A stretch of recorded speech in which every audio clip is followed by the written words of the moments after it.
Hello, and welcome back to Ranking 76, where we are ranking the heroes and villains of the American West. I am Eric.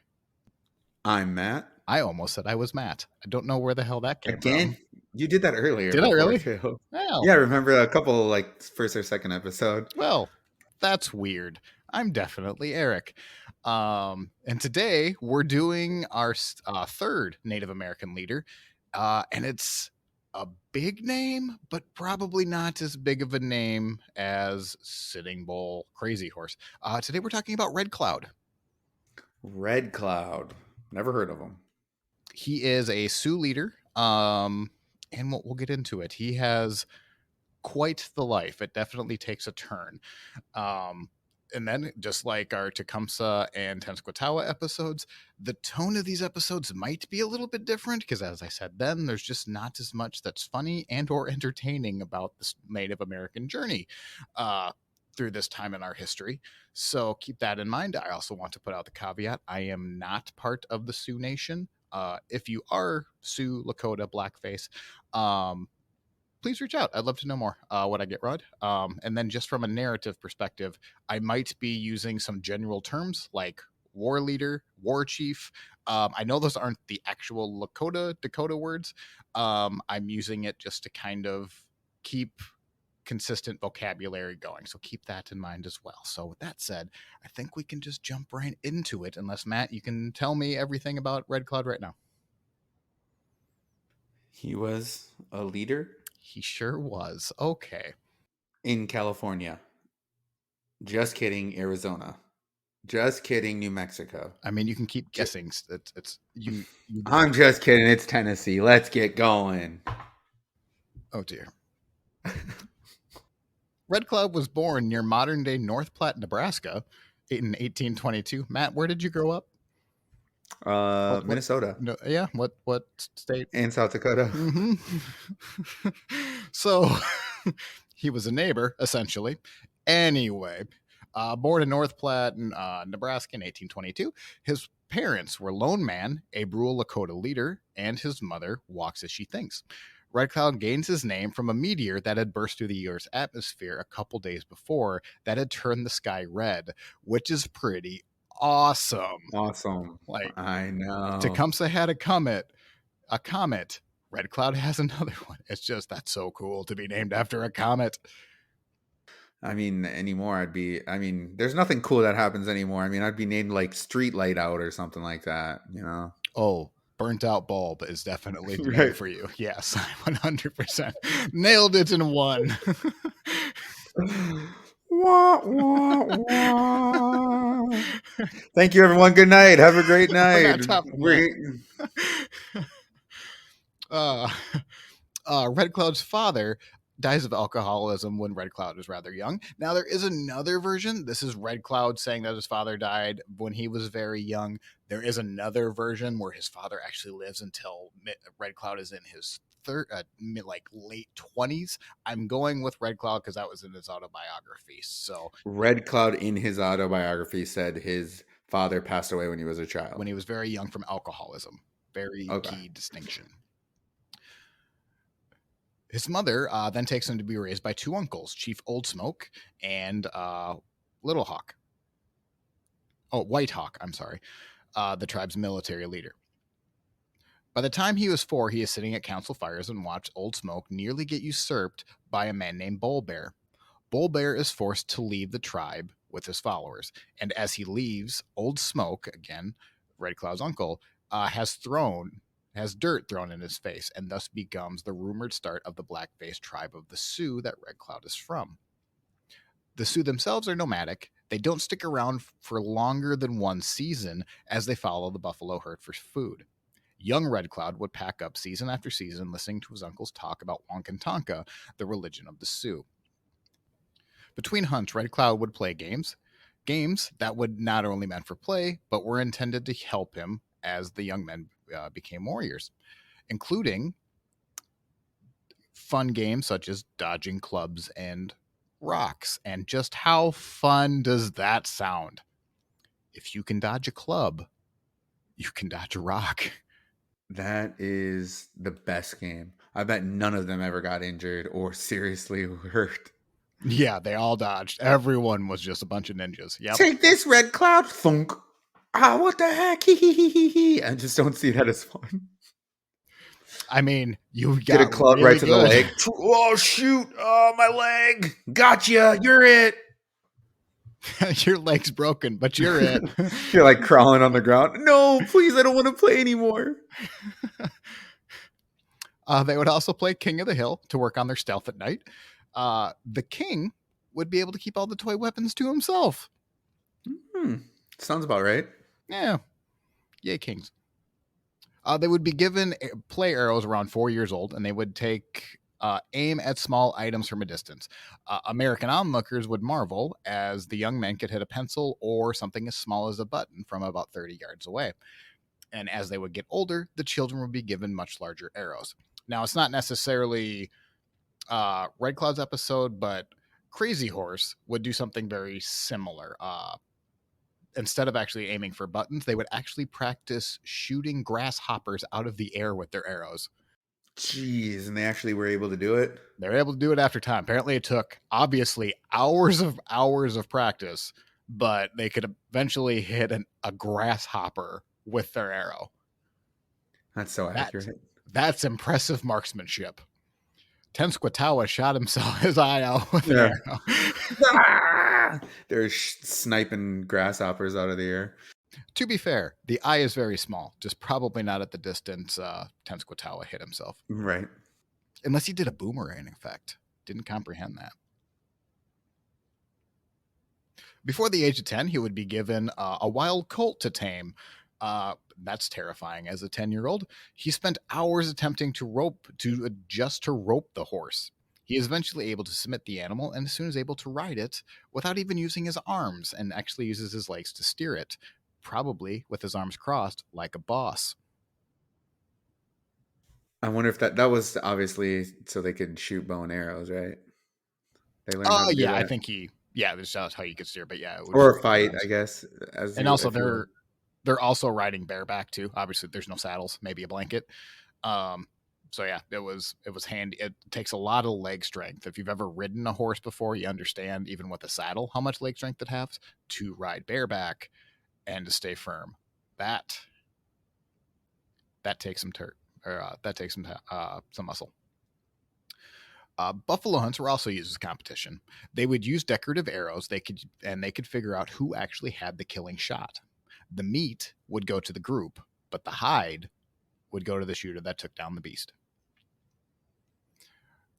Now, as a teenager, Red Cloud goes on his first buffalo hunt and takes shot at the 2,000-pound animal and actually hits it in the shoulder. Somehow, Red Cloud becomes isolated from the group, and now a very angry buffalo starts charging him. He's only about 15 years old, but is able to keep his composure and actually shoot the beast through the head. Dang. And kills it as it's charging him. Oof. If he would have missed, he'd be dead. Yeah, it wouldn't be good.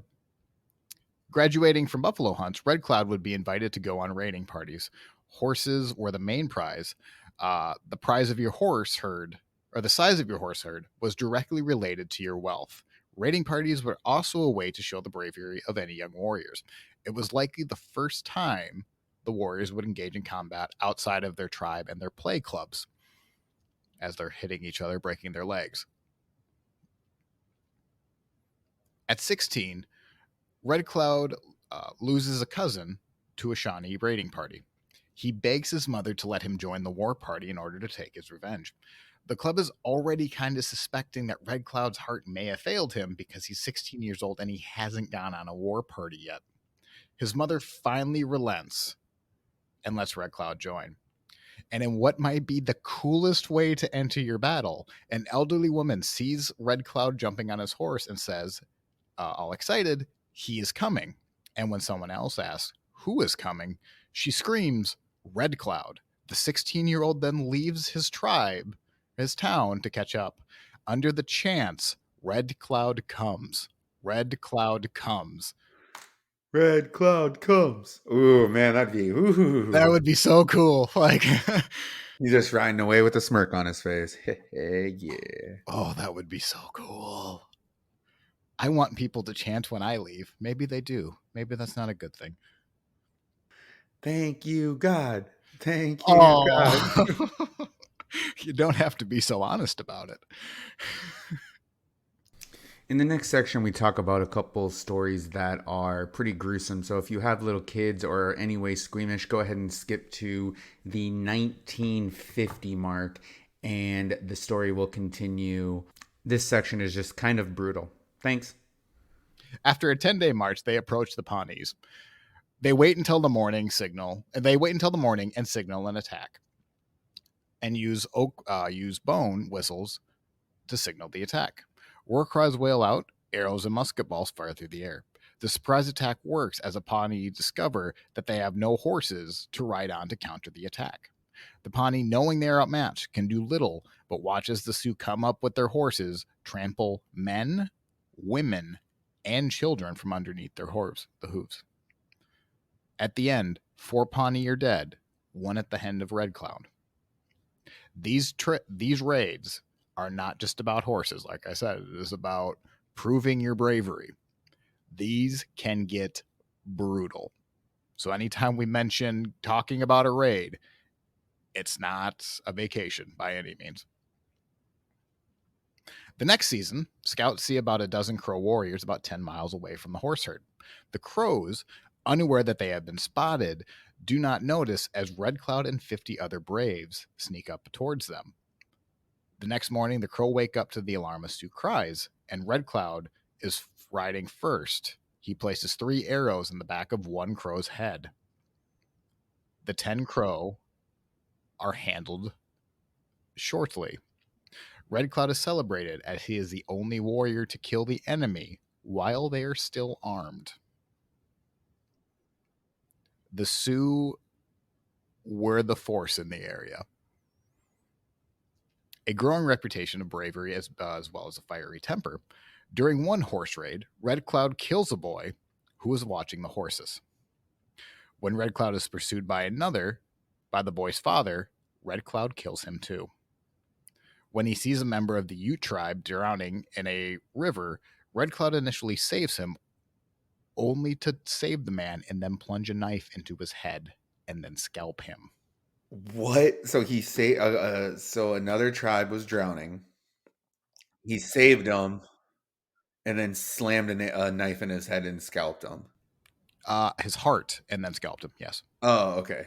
You said head, so Sorry. Yeah, I meant heart. Yep. okay. So he's. Oh yeah, I can see that. Like, oh, thank you. Whap. Nope. Yep.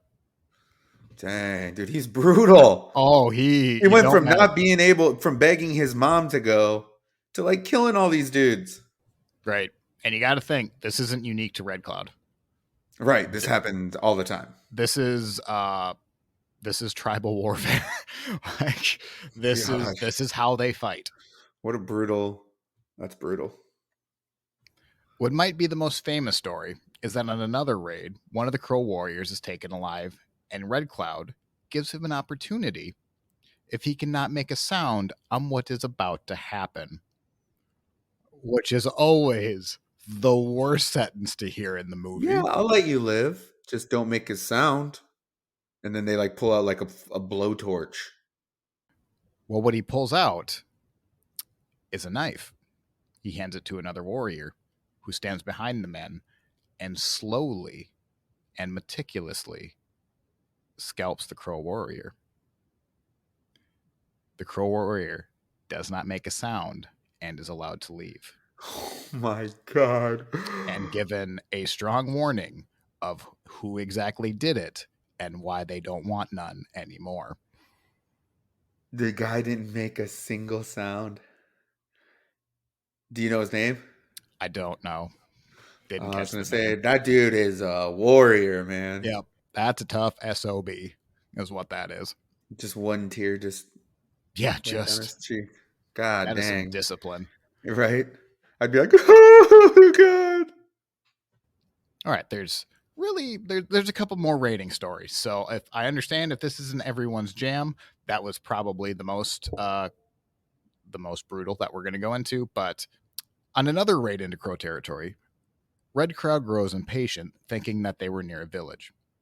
He sneaks away with one other man at night and finds a single scout protecting the herd while he is sleeping. Red Cloud mounts his horse and gallops towards the sleeping crow.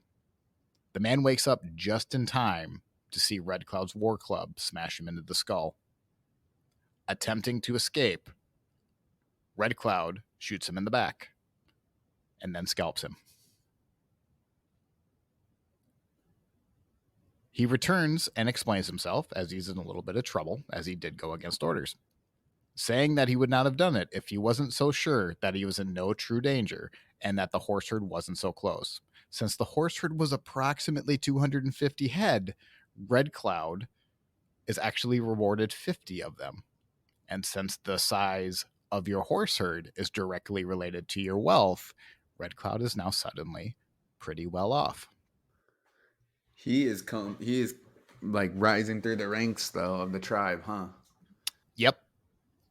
Yeah, he's definitely, I don't want to say he's a special circumstance, but he's very, very good. Very brutal. Now we're going to talk about the Sundance. Again, maybe skip ahead 2 minutes. What makes Red Cloud and the Sioux such determined warriors? They would actually perform something called the Sundance, something that Red Cloud believed would actually make him harder to kill. They would begin by erecting a single pole in the center of the village. They would then choose, those who wanted to participate, would then choose a second or someone else who has already performed the dance to accompany them. They would then just perform a ceremonial dance for literally 24 hours. They would dance to the beat of a drum sung by the women. But why do you need a second? And why did I just give a warning on maybe skipping this ahead? The elder chosen as your second would then pierce both of your pecs and then pierce just above your shoulder blade. They would then shove a wooden skewer through those holes. At the end of those skewers, they would place 2 loops and attach a rope that connected to the standing pole. They would then do their dance for 24 hours. At the end of the 24 hours, the dance ended in one of 2 ways. The dancer would either fling himself away from the pole, ripping out the skewers, or the elder would do it for you and throw you away from the pole. Either way, it's You're not getting thrown pleasant. away from the pole. If that wasn't worse or bad enough, then a ceremonial blade would then be taken out, and any excess skin that didn't rip off would be cut off. The skin would be laid next to the pole and then offered to the sun.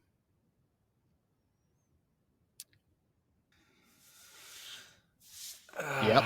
Yep, that's a big nope. Why do this? Well, that answer, of course, it depends on the tribe. But according to the Encyclopedia of the Great Plains, quote, in all cases, however, the primary meaning is understood to be performance of the act of sacrifice in ritual reciprocity with the spiritual powers so that the welfare of friends, family, and the whole people is enhanced. They did it because it's good for you. I'm so happy the good for me when I was younger was broccoli. Right? It's good for you, boy. Yeah, no. Still a big no for me. Yep, big I would not make it as a Sioux warrior. Nope. I'm gonna I'd say be that. screaming the whole time. And you got to dance for 24 hours. Like, what? Yep, between the childhood, dodging clubs, just Getting pelted with rocks. not fun. Whitehawk, Red Cloud's uncle and mentor, is also the tribe's military leader. He dies. Red Cloud is then elected to replace him. One of the first winters after his new role, he teams up with the Cheyennes for a hunt. When a woman is found crying, saying that the Cheyennes had molested her, Red Cloud takes 7 warriors and rides directly to the camp that molested the woman. The 7 warriors go into, again, another tribe's camp walk up to the house. Red Cloud enters the lodge alone with a saber. Soon cries from the lodge draw attention from other Cheyennes, and they quickly gather outside. Nobody goes in once they hear Red Cloud is inside and beating a man with the blunt end of the saber. Since nobody doesn't want any, Red Cloud finishes beating the man, and then they peacefully leave. That is control of the audience. So he just walks in, beats the guy that molested the girl, and In then a they separate leave. tribe. In a separate Right. tribe, and leaves. Walks That out, is, looks around, they just leave. that's understood. Like that just Right. happened. Well, I mean, you even said as soon as they found out who was inside, they're all like, nope, It's happening. The guy deserved it. I don't know what he did. He deserved it. You'll remember at the very beginning, I mentioned a man named Bullbear who actually tried to usurp Red Cloud's father. Well, 20 years have passed, and Bullbear is leading his band of the Sioux and had actually acquired the taste of whiskey. An accusation that Bullbear, that a woman was actually stolen from his camp. Bullbear accused the Sioux of stealing women from his camp. The woman more than likely voluntarily left, but it's not really known. Upon entering the camp, Bullbear, who is likely drunk, sees an accused kidnapper and simply shoots him. A fight breaks out. Red Cloud hears of the gunfire, run towards it, goes immediately to Bullbear, who is in the middle of it, who had actually been shot during the fight. Bullbear is on the ground. Red Cloud runs up to Bullbear and screams, "You are the cause of this," and then fires a single shot into Bullbear's head. jeez. Now, a constant pain. Bullbear has been in the background being a constant pain. Red Cloud basically just takes him out with a single shot. He has no fear. There is. Because he was a leader of a tribe, too. He's the war leader, and yes. No, And Bullbear. yes, Bullbear was the leader of his band of tribe. The Sioux are they're such a large tribe because even initially they have like basically there's 7 bands of Sioux, and then even those break off. So that's why you have the Dakota, Nakota, Lakota, and they're just spread out everywhere in the Midwest. So like there's a lot of tribes. So if I do get any of those confused, I'm very sorry. I think I have them tracked down. But again, if you are part of the Sioux Nation, please reach out if I've messed anything up. I'm trying to do my best here. Okay.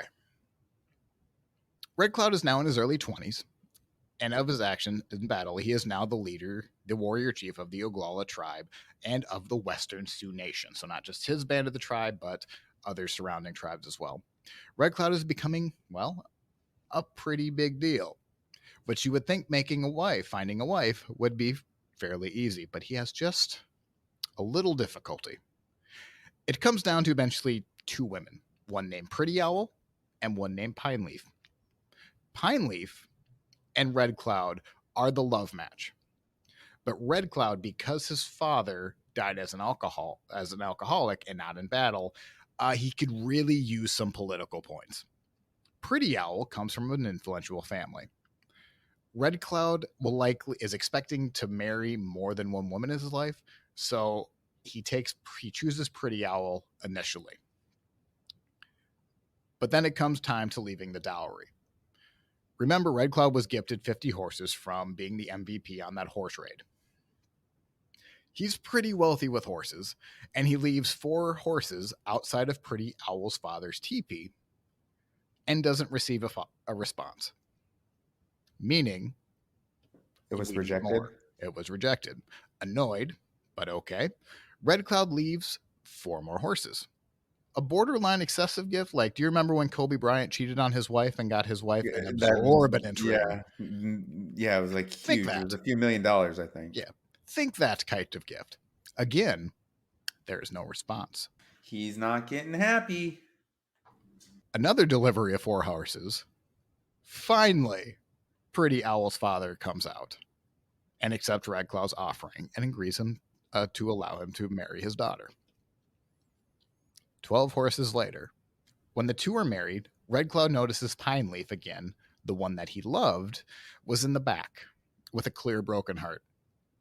The newlyweds celebrate into the night, and as they come out the next morning, Red Cloud walks out to see the sight of Pine Leaf had committed suicide by hanging herself from a tree. No.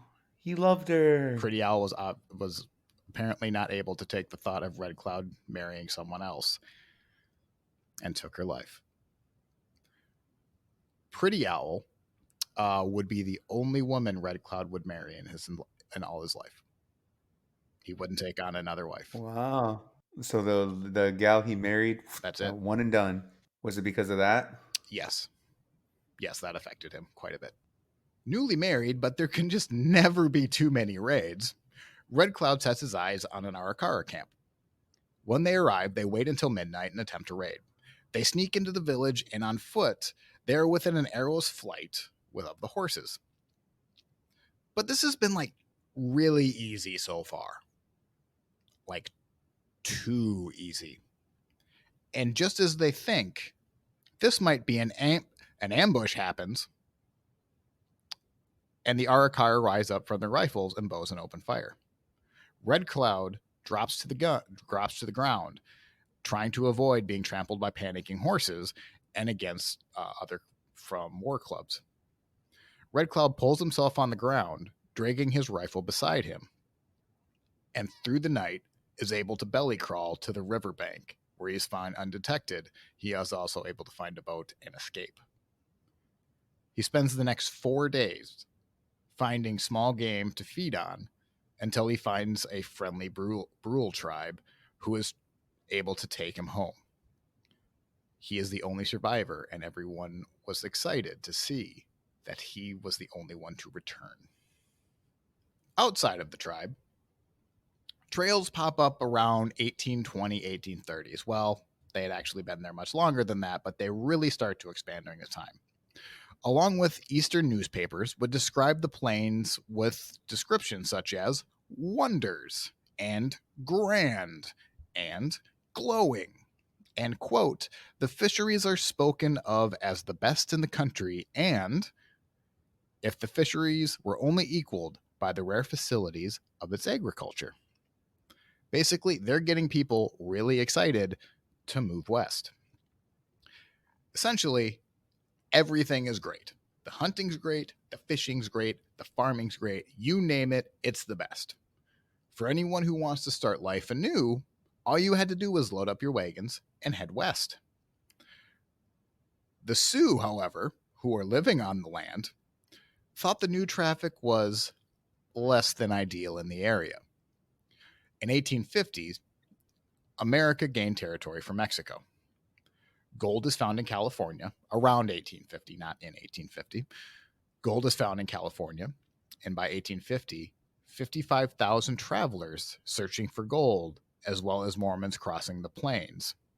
Cross. 5,000 of which die before they even reach the Rocky Mountains because of diseases. Diseases native tribes have no immunity to. So suddenly there is a huge influx of people coming in the area and kind of scaring away the grain. Immigrants and their long wagon trails would take resources away from Native Americans and their hunting land. The cattle and oxen would eat all the grass. The immigrants still hunted meat for buffalo. And then when it comes to battle, and when it comes to battling for resources, tribes start to attack the wagon trains and hope that the wagon trains will stop coming. The U.S. government wanted to ensure that immigrants could pass through safely in an attempt to gather the afflicted tribes. They try to gather everyone into a big peace treaty or a peace conference, but only 7 of them are actually willing to meet up and talk. The man that they send out to start these peace treaties is a man named Broken Hand Fitzpatrick, a tall Irishman with a thick accent, who had earned his name while fighting alongside the Blackfeet tribe, where he, quote, plunged his horse off of a 40-foot cliff and then was able to rise, then breaks his wrist after the rifle misfired, and then, like a boss, is still able to kill multiple enemies and then make his escape. He had basically earned the trust of the Native Americans, part because he was a great fighter and he had lived with them for a while.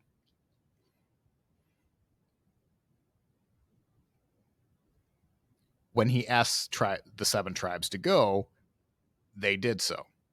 It also helped that Fitzpatrick also promised that the United States had about $100,000 in gifts that they were willing to hand out if the tribes attended. And let me guess, they did not have $100,000 worth of gifts to give them. Oh, 30 seconds, I'll answer that question. Okay. Red Cloud is a battle-hardened 30-year-old. He is 6 feet tall with a slender face and a beaked nose. Living outside leaves a leathery skin in his appearance and age lines that make him look a lot older. He is the most faded Native American in all of the tribes. You'll notice I said in the tribes because he's not really known to the American government yet. During the treaty, the U.S. rolls up. They were originally going to meet at Fort Laramie, but because the area isn't able to actually meet the needs of like the cattle and all that, they actually move it 40 miles over to a Horseshoe Creek. So this is the Horseshoe Treaty of 1851. It's also the Fort Laramie Treaty of 1851 is what we're going into here. The U.S. rolls up with about 200 soldiers and 1 cannon. They wait for a few days for all the tribes to show up, and then the meeting starts. And the first order of business was to let the tribes know that the $100,000 in gifts were lost and not able to be given out. Now, to be fair, it does appear they were actually lost in St. Louis. That part is legitimate. The mail forgot to they forgot to put the address and they didn't know where to go. It's still in the warehouse. I think I'm throwing up air quotes. It was lost, ladies and gentlemen. Lost. Is collectively what the tribe said. And I can only imagine Fitzpatrick is standing there like, hey, guys, hold on. This is only 1851, and you don't know about all the things we're going to lie to you about yet. Just take our word for it on this one. Well, I was like, I mean, he gained their trust, so like, why would he want to like lose it by like vouching for them? Well, I think that's what I was thinking. They were legitimately held up in St. Louis. Like it doesn't. Again, the United States doesn't want natives attacking settlers like they want, then they need this to work out because there's a lot of money at stake of people going to California. More immigrants and more people that establishes over in New York, that's actually in the long run going to be great for the United States. So they do really want this to work. They do really have all of these gifts, and they were unfortunately just stuck in St. Louis.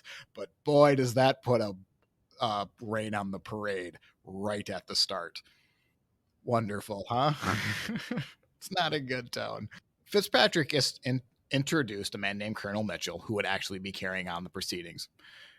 Mitchell says it is true that the immigrants are thinning the herds, and the cattle they brought in were actually eating the grass.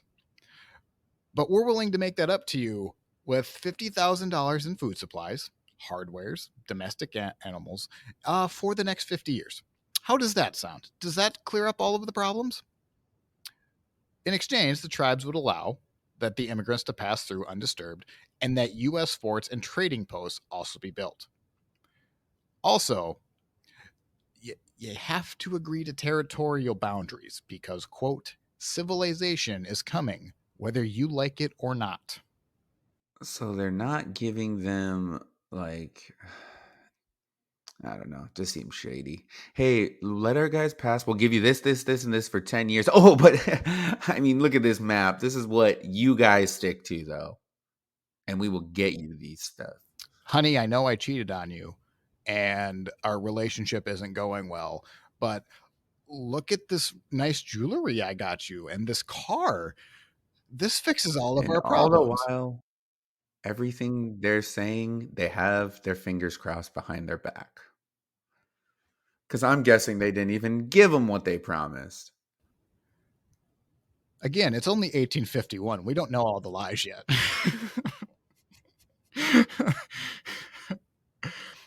We have a bonus episode that's going to drop the same day that this episode's drop over the Fort Laramie Treaty, where we're going to go into probably not point by point, but we're going to examine the documents. And that's where we need to probably save some of this outrage. But yes, I'm right there with you. Yes. And then finally, the last point. So not only all of these things, but the last point. The tribes would have to elect one chief that the government could use to negotiate with. Native leaders probably thought the last 2 points were simply laughable. Tribes were not going to, tribes were used to going where they want, where they please, without any borders. And then even to elect one person to negotiate with, that's fine, assuming you don't know that the tribes don't really pick chiefs and hold them to terms. You can lose influence as a chief by simply people walking away from you. There is no, this guy is going to be our leader for 10 years. It's this guy's our leader until he's effing crazy. I'm leaving this dude. The tribes counter that the promises made to the Cherokee in Georgia from the Trail of Tears were broken. And so far that they had late annuities, and they were literally being served rotten food. Look how well it looked out for the Cherokees in Georgia. Why do we want to sign up for that? The $50,000 in promised handouts, the Cherokee rarely got as they were promised. And the natives, well, for that reason, didn't trust the Americans. During the final day of the, quote, negotiation, word is that the gifts were only a day away. The final proposal was given out, but now included that the Sioux would be ceding land to the Crows. When one leader named Cutnose spoke, he summed up the natives' stance by saying, "I would be glad if the whites would pick out a place for themselves and not come into our grounds. But if they must pass through our country, they should give up the game for what they drive off." So in other words, Cutnose said, I guess you can use the area because you're probably going to be using it anyway. But we need buffalo to hunt. We need to be able to live. I don't care of all the sparkly things you're about to give me. If I can't eat, I can't live. Right. Like, he's right. Like, if you keep, like, what are we supposed to do? You can give us money and crap, but Yeah, what's it going to do? we'll just die You're anyways. going to promise us annuities that when we see the tribe, the Cherokee, they're not getting it. Don't know why that would suddenly change for us. But again, it comes down to Right. And like, oh yeah, you'll give it to us for the next 10 years, but we might not even be around in 5. right. Yeah. So it's like a classic. They're trying to like put a band-aid on cancer kind of thing. It's not figuring out the core issue.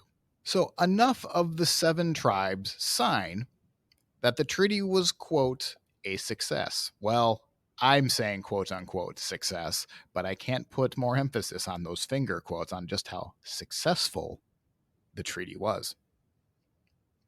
Just 2 years into the treaty, the tribes already won out of the agreement that was supposed to supposedly keep peace for all of times. The immigrants were supposed to be able to peacefully go through. There would be some forts, some trading, and the tribes would leave them alone. The U.S. ignored the tribes, wanting to back out of the treaty, and put an emphasis on tribal leaders who maybe had a weakness with alcohol and are more willing to take the handouts. The attacks on the U.S. immigrants using the trails again start to pick up. But in the meantime, some tribes are literally starving. A constant wagon trains are running off and killing the game. Boy, who saw that ever coming? The tribes start to get desperate. Raids on wagons, trains, again, become more and more frequent.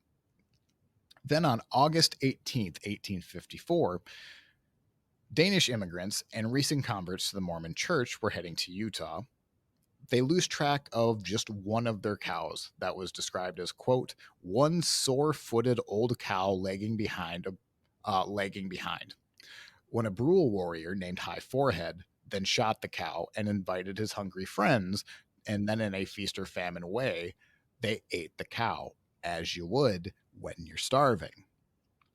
Chief Conquering Bear, trying to keep peace and live by the terms of the Fort Laramie 1851 treaty, immediately heads into Fort Laramie, to offer payment. But the Danish immigrant is pissed. He demands $25 when the cow was supposedly worth maybe near the $5 mark. So he demands $25, and Conquering Bear just simply isn't able to pay for it. Unable to come to a conclusion, he has to leave. He doesn't leave. He has to wait for Lieutenant Hugh Fleming, ordered the Sioux to arrest High Forehead and to bring him into the fort. Conquering Bear did not lead the band that High Forehead was from the tribe he was from, and therefore refused to turn High Forehead over. The next day, Second Lieutenant George Lawrence Gratten led an armed detachment of 30 men and artillery to take to an Indian encampment to take custody of High Forehead and to bring him back to the fort. Gratten is an inexperienced and doesn't view the Sioux favorably. This will be his first encounter with the Sioux, and Appiah later recalled, quote, there is no doubt that Lieutenant Gratten left his post with the desire to have a fight with the Indians, and that he had determined to take the man at all hazards. Over a single cow, they are sending out armed men. One cow. One cow. After they took so much. Yes, because people were hungry and starving. By the time the detachment reached the encampment, the translator selected was not particularly liked by the Sioux. And even worse, he only spoke broken Dakota. He found some liquid encouragement and began drinking it along the way. So now you have a drunk, broken language translator, not all respected by the tribe you're about to talk to. But don't worry, Gratten angrily came over to the man, broke the bottle, and scolded him. But you will notice that scolding sure as hell isn't replacing the translator. As they enter the encampment, the translator drunkenly begins to taunt the Sioux, starts calling their warriors women, and then starts saying that the soldiers were not here to talk, but to kill them all. Good translator. That works so well. Right? Wonderful translator. I wonder what would happen if I said this. I'm going to do it. Do you dare me? Do you double dog? Hey, what's the dumbest thing I could possibly say as we're heading into a village? Yeah, that all sounds good. Hey, do you think I'll do this? Do you dare me? Oh, God. Red Cloud is present in the village and just starts gathering his men, just in case. So while all of this is going around, Red Cloud is probably nodding to men in the background, saying, yeah, be ready. Gratten goes to Conquering Bear, saying that the Sioux should turn over the thief. Conquering Bear again refused, saying that he had no power to turn over the man, let alone from a different tribe. He tries to negotiate and even offers a horse as compensation for the cow. A witness named Bordeaux reportedly said that the interpreter, the drunk translator who had taunted the Sioux, had, quote, his true lack of knowledge of the language, confusing both Conquering Bear and Gratten. So not only this translator, you couldn't have picked a worse guy. When your sole job is to just translate words into words people can understand, and you can't even do that, and you're just egging people on, idiot. You think he really didn't know and he just decided to be along? I got it. Yeah, sure. I read a book once. I did this. This is easy. I've seen it done many a times. If your surgeon said that he had watched House, the entire series of House, that's what I feel this translator is. A new translator was called for just now. Don't know where the red flags had to stop, but now we need a new translator. A new translator is called for, but as he reaches his post, he reads the room and sees a bunch of angry faces and weapons and just says, "Nope, definitely not staying around here." And he turns back to his trading post, telling others to gear up for a fight that is most assuredly coming at this point. As Gratten pressed for Conquering Bear, numerous Sioux warriors moved into flanking positions around the soldiers. Gratten began walking back to his column when a gun went off and a Sioux man dropped. The warriors started then shooting arrows, and while the leaders tried to regain control, Conquering Bear himself is mortally wounded. The Sioux warriors quickly kill Gratten and 11 of his men outright, and then the interpreter, because he deserved a doubt of anyone. The Sioux warriors, a group of some 18 soldiers, retreat on foot, trying to reach some rocks for defense, but they are cut off and killed by warriors led by Red Cloud. Everyone in Gratten's party is killed. 2 days later, and after not hearing back from Gratten, and after the tribes have left, a detachment from Fort Laramie heads to Gratten's last known whereabouts. They find the soldiers had been ritually mutilated. Gratten's body was only able to be identified from his watch. I know him. I know that watch. The troops were at the site were given a shallow mass grave, and this becomes known as the Gratten Massacre, and it is viewed by some historians as the first battle of what would become 20 years of known as the Indian Wars. How important is it to take the right people when you're going on anything? Well, why would you take so much people to go and arrest this one guy over a cow in the first place? Well, especially if, like, one of his problems, he only took 30. He's going into a village. He's going to be outnumbered. But Gratten wanted a fight, so let's not shade around that. I think he even said, "Oh no, I'm thinking of someone else later." I think he thought, like all the other commanders thought, that he could just run through them with minimal men, and because Right. he's big and tough, that they wouldn't fight back. That he feels like he's what, superior or Yeah, something? that he can take on anyone he wants because bravado and all of that good stuff. And the Sioux fought back. Yeah, and he paid the price in the end. Yes, he did. The next couple of years are filled with tensions and revenge attacks between the Americans and the immigrants, and the Native Americans. The United States is starting to have its focus elsewhere as we're on the build up to the Civil War. So the plains are kind of on the back burner. But then in 1858, gold is discovered in Colorado, which is actually in the immediate aftermath of the Gratten Massacre. So when tensions couldn't be higher, gold is found.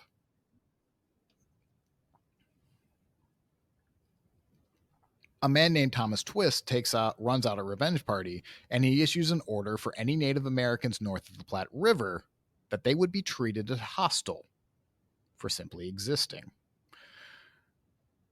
And also, I should probably preface that with, if you go with the Fort Laramie Treaty of 1851, they did set territorial boundaries. That's why he chose that position.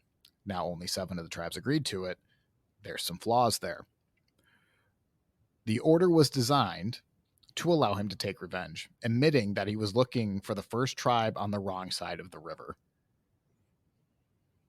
He takes his revenge at a place called Ash Creek, using the same mutilations on the natives that they used on Gratten and his soldiers. They massacre everyone in the village.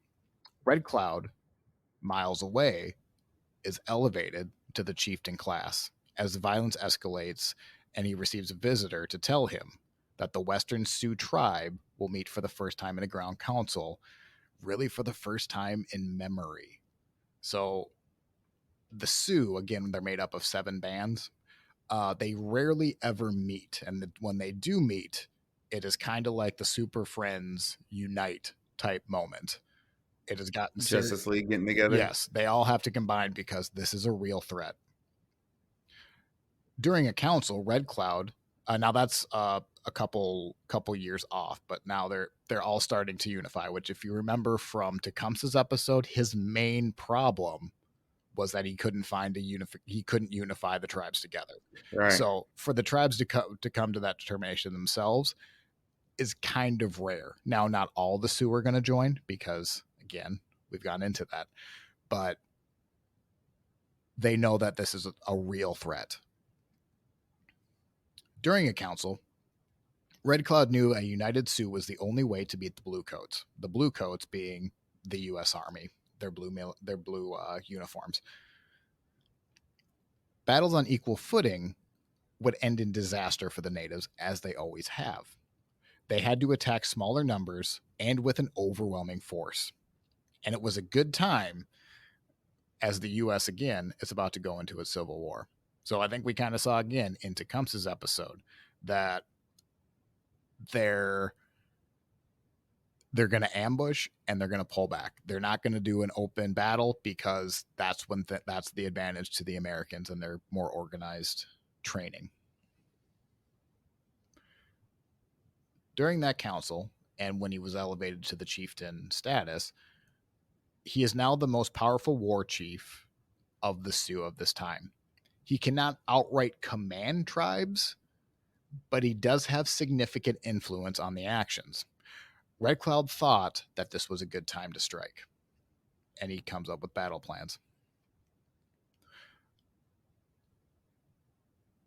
Red Cloud then takes responsibilities to defend his territory, immigrant or native. When Shoshone's trackers were found, Red Cloud tracked them down himself and leads a small war party of his men and pins down the Shoshone warriors. Having cornered one Shoshone behind the rock, Red Cloud used a warrior to run towards an adjacent rock. When the Shoshone showed himself and perked up to shoot, Red Cloud himself shot him dead before he could take the shot. He ran up to the man whooping, hacking off the man's arm. Excitedly, the Braves went to Red Cloud to celebrate, which left a gap for the remaining Shoshone to escape. No. Furious, there was nothing he could do. The war party paraded for 3 days to show the area that this area was now Sioux. They eventually did track down the warriors, but yeah, that was just kind of a, guys, yes, this is exciting. Look at what you did. Look what happened. They tracked them and took care of them? They tracked him down, and they sure did. Red Cloud, I think we've already seen, Red Cloud is good at tracking people. He's determined. Also ruthless. Now we're going to go a little bit outside of what's going on with Red Cloud, because in 1862, there's the Dakota War. Now, this is extremely abridged because we're going to go into its own episode of the Dakota War in 1862. But basically, a cousin tribe of the Western Sioux rise up when traders in Dakota Territory, or modern-day Minnesota, demand that annuity payments be given directly to them by their agents. The traders refuse and to provide any more supplies under credit under the conditions. Things get so bad and the tribes are starving, the commander, or the person in charge of the area, may have used the term, quote, "So far as I am concerned, if they are hungry, let them eat grass." Jeez. You didn't care, huh? You'll be surprised to know that the Sioux rebel, and it shockingly ends with the largest mass hanging in United States history when 38 Sioux warriors are hung. So that's happening around this time too. And now, in 1861, John Bozeman discovered a trail across the Great Plains to the gold mines now in Montana. Another trail to deal with. Yippee! Just keeps getting better and better. Now, Bozeman discovered it for the Americans. The tribes have been using the same trail for like hundreds of years. So it's only new to America. But the trail began at Fort Laramie in Wyoming and headed northeast across the Bighorn Mountains in Montana and in Wyoming. The trail ties up most around the Yellowstone River and is followed to the river to the gold mines, like I said. The natives, believing that the gold miners were not just about to be passing through, but they actually intended to stay because, well, when you're mining something, you're probably going to stay there for a while. You're not exactly passing through anymore. This is kind of becoming, you're kind of breaking the treaty that we just signed. Again, nobody is staying. And then the Homestead Act of 1862 was passed. The Homestead Act is basically anyone who wanted land west would be given 160 acres, if I remember. I don't have that in front of me. It's either 160 acres or 320 acres. I can't remember off the top of my head. But basically, free land or cheap land out west. Go and get yourself some. Doesn't matter who lives on it, it's yours. It's yours. From 1864 to 1866, the trail had its greatest number of travelers. During that height, at least 3,500 settlers, miners, and other travelers followed the Bozeman Trail west into Montana, leading directly crossing over Lakota land. Bozeman, to his credit, did actually ask permission from the Sioux.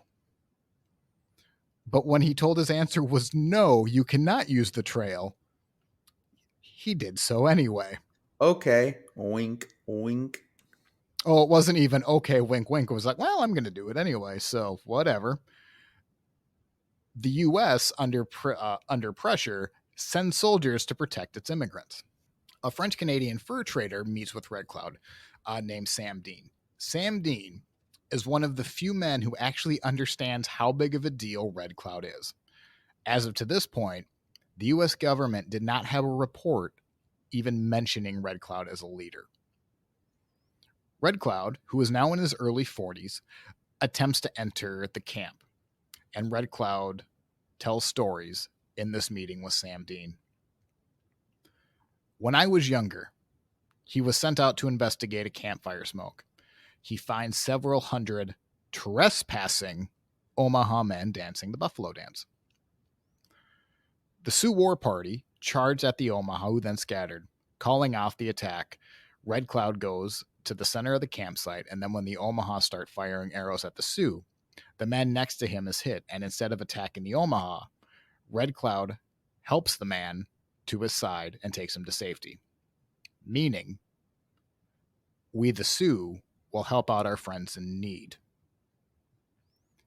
He was then asked to give the Sioux origin story and called about the lost children, telling of battles long ago when the Eastern Sioux, how they had fought with each other. The tribes eventually abandoned each other but learned to survive alone and far apart. Even though both sides were angry enough at each other from their elders for losing them, an agreement was made that when they call for help, other Sioux would come to their help. 6 days later, the 38 Eastern Sioux warriors were hung in Minnesota. So all Red Cloud is doing by telling these stories of, we may be far apart now, but we will come together, and then you will have a problem. Now we have to take a sharp abridgment because, as you can tell, there's a lot going on in this particular time period. Not only the Civil War and with Red Cloud and with everyone, we're going to take a sharp abridgment to do these subjects justice. We will cover them, but in other episodes. But what we need to know right now is what we've already sensed. The Great Plains are fighting. Sitting Bull, Crazy Horse, all of them are there, and they're starting to get involved.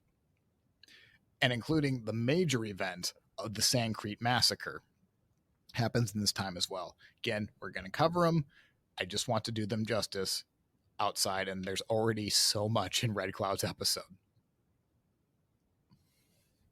In the fall of 1865, another council is called for the debate on what to do with the intruding Americans, and Red Cloud gives a speech. Red Cloud stands up and says, quote, "The Great Spirit raised both the white man and the Indians. I think he raised the Indian first. He raised me in his land, and it belongs to me. The white man was raised over the great waters, and his land is over there. Since they have crossed the sea, I have given them room. There are now white people all around me. They have a small spot of land left. The Great Spirit told me to keep it. The speech, this was supposed to go on for several days. No other speech was needed. The natives, whose number was likely 2,000, but some dispute the number may have been as large as 13,000, agree to start attacking the next winter season, or after the winter season. War is coming again. If you'll notice the date, in the fall of 1865, the Civil War ended in April. In April 1866, dog soldiers burn a wire relay that leads into Fort Laramie, killing 5 men and leaving the mutilated corpses staked to trees. They're even able to evade the cavalry units that send out after the attack. They then attack trains, train wheels, and outposts whenever they please. Basically, a bunch of simultaneous attacks happen all around the area in April 1866. One outpost claimed that there were no natives within 25 miles, only then to see 30 Sioux braves on full gallop stampede the gates and leave. The entire fighting season is a disaster for the United States. Not only are the Sioux attacking at will, but they're unable to be tracked down afterward. These are constant attacks throughout the entire year. Not that the commander let those in Washington know about it. A man named Carrington writes back and says, stating all of their success they were having, and that they really had a strong footing in the Powder River country, and that all they needed was more time, they needed more money, and they needed more resources, which I'm pretty sure is a phrase that has been used in every military matter ever. The fighting is so successful, according to Carrington, he wants to send out to negotiate a treaty to stop all the success that the United States is having. The next spring, a meeting is called. Carrington's negotiation success depending on getting access to the Powder River country and to allow the Bozeman Trail be used by the immigrants. It's all about using the trails. That is the core issue between the Sioux and the Americans. Negotiations had to be successful because Carrington and the United States had already sent soldiers riding north to build the forts, something the Native Americans had seen. Carrington, during the negotiation, then takes the "it wasn't me" approach. But then we saw you on the trails. It wasn't me. But then we saw you building forts. It wasn't me. Not as catchy as Saggy, but I stand behind that one. At least no one was butt naked. You don't know that. You don't know how they were building those forts. It gets pretty hot in the summer in the Midwest. Yeah, you're right. You're right. I don't know, but it wasn't me. It wasn't me. Picture this, we were both fighting, playing on the. How could I forget that I had given a relationship? That was like the jam back in our day. Yeah, it was.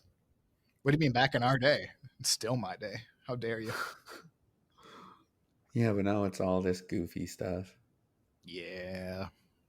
The world isn't a great place right now. Hmm.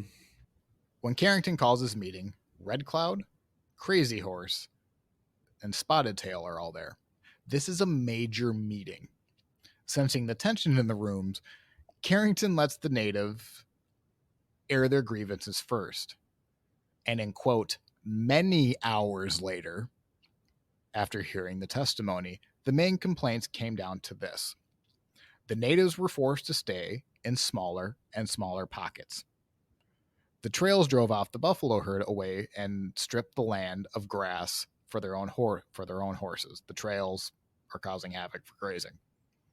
We also see you building forts on the Bozeman Trail, and a man named Young Man Afraid of His Horses, quote, "In 2 moons, the command would not have a hoof left if the army continued in the Powder River country.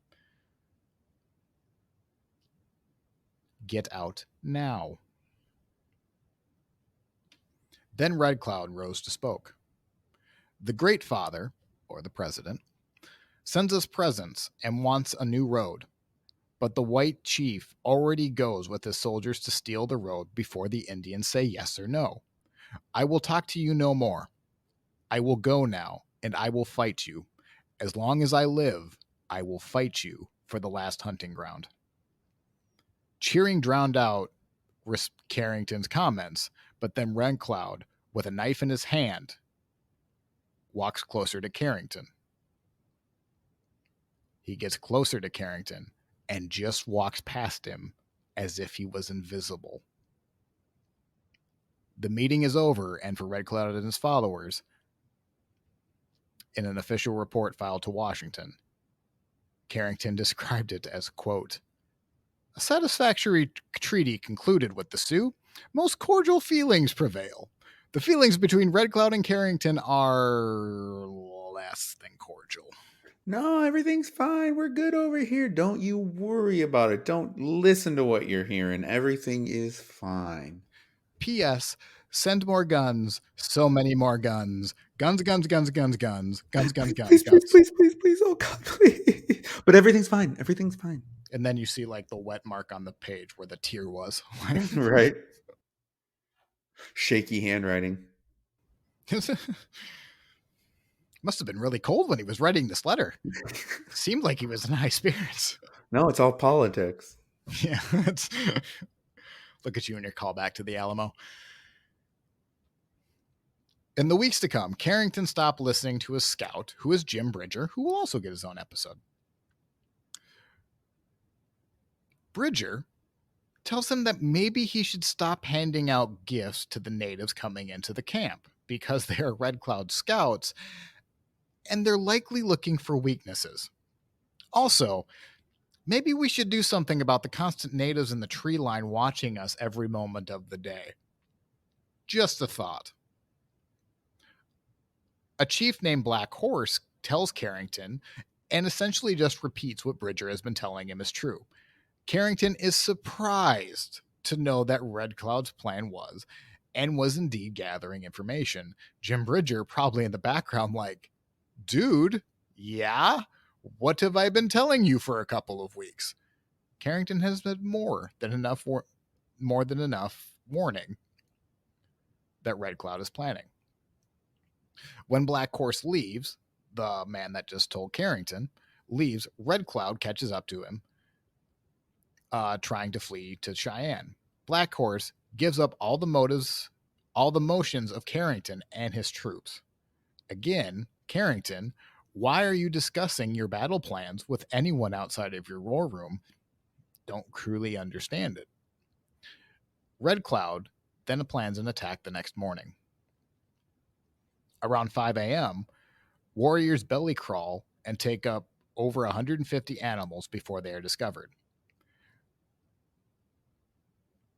The men start running after the natives in order to get their livestock back. 4 men run out. 1 is instantly killed by a musket ball. 1 is shot with an arrow, and 2 bodies are later discovered with their genitals in their mouth.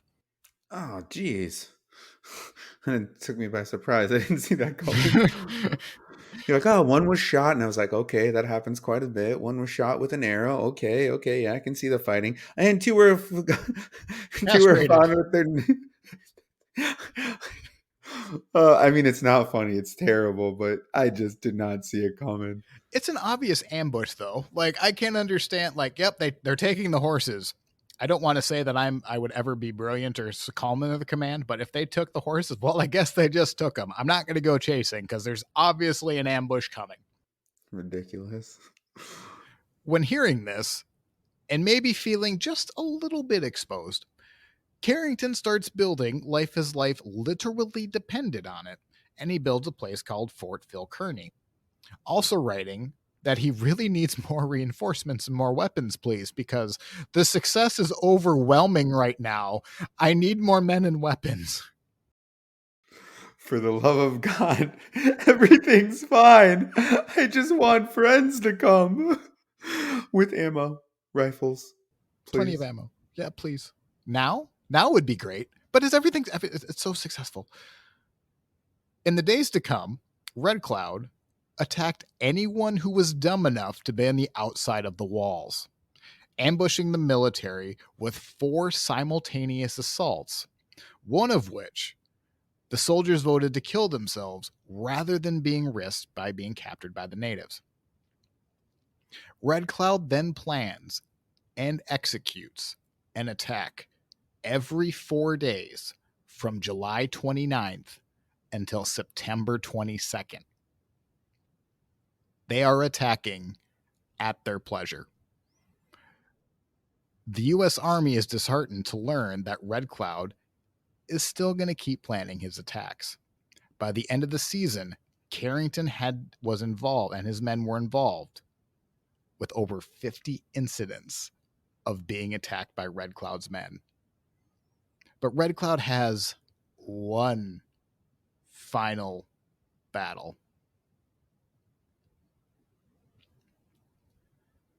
They plan was to be executed on December 21st, 1866.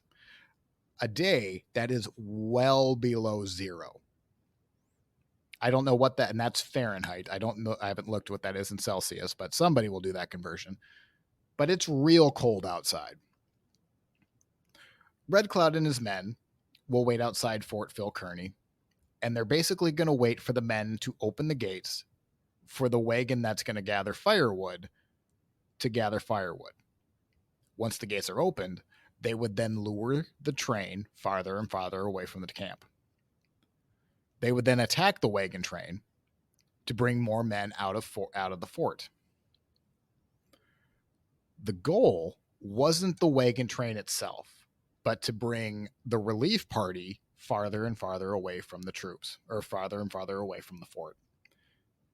They would then antagonize the men, and they would even follow, hoping that the men would follow, not realizing that they were about to run into an ambush. Crazy Horse is actually chosen to be the lead decoy, trying to keep the men moving. At about 10 a.m., the wagon train leaves the fort, and an hour later, reports back to the fort is that the wagon train has been attacked. Carrington handed off relief detail to Captain William J. Fetterman. So Carrington isn't going to go out himself. But Fetterman is a man who claimed that he could run through the entire Sioux Nation with less than 100 men. Little did he know that there were about 2,000 Sioux, Cheyenne, and Arapaho warriors who were ready to take Fetterman for his word just outside the camp. Carrington's only orders was not to pursue after the ridge line. You can go up to the ridge, but don't go over it because we don't know what's down there. Fetterman, are you listening? Are you listening? I don't think you're listening, because apparently he had to tell Fetterman 3 times. Fetterman and his men take the bait.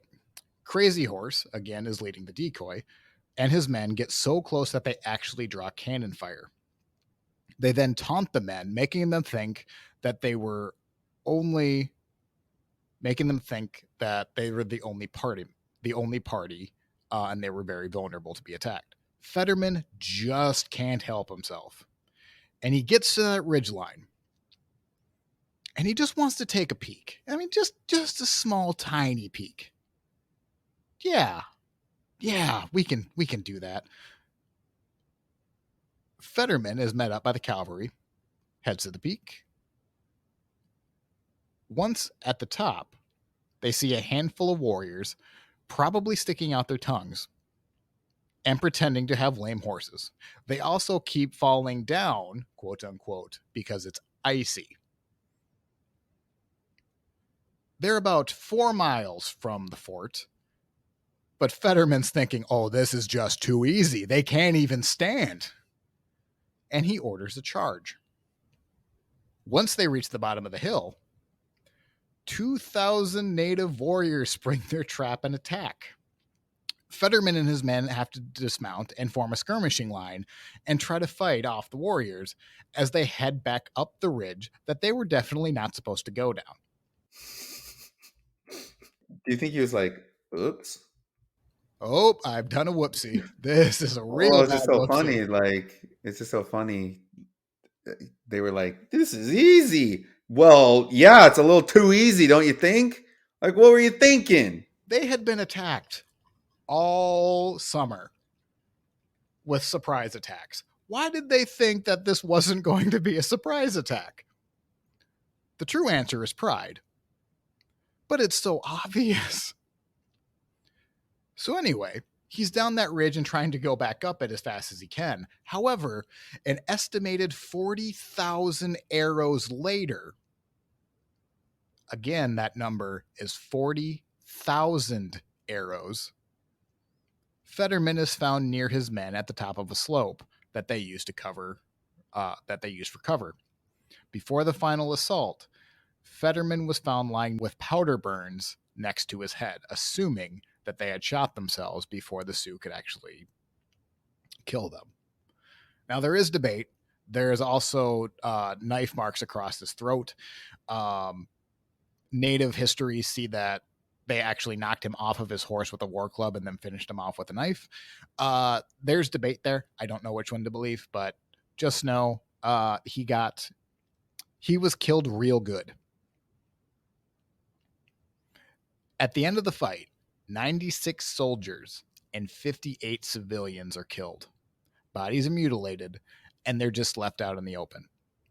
The Fetterman Fight, or as the papers called it back then, the Fetterman Massacre, will be the largest military loss to Native Americans until George Armstrong Custer.